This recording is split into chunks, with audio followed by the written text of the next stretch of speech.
Hello, hello mga ka-idol. May gabi mga ka-idol. Karon mga ka-idol, pag-uwi ko gikan sa trabaho mga ka-idol, hinanap yung aso ko. Hindi na ko nakita kagabi. Kasi buntis yun.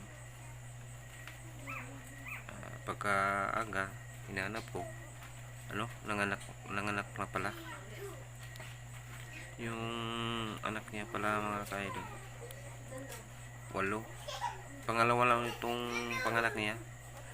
Pangalawang bisis pa lang to panganak niya. Ito mga ka-idol, ipakita ko sa inyo yung mga baby niyang aso ko. Let's learn. 2,000 years later. Good morning mga ka-idol. Anak ako karon mga ka-idol. Ulitin, galing ako sa trabaho, hinanap ko yung aso ko kasi buntis yun, hindi ko nakita. Pero pagka ngayong umaga nakita ko na, doon pala sa ilalim ng sa kahoy siya ng anak. Dami ng putik yung mga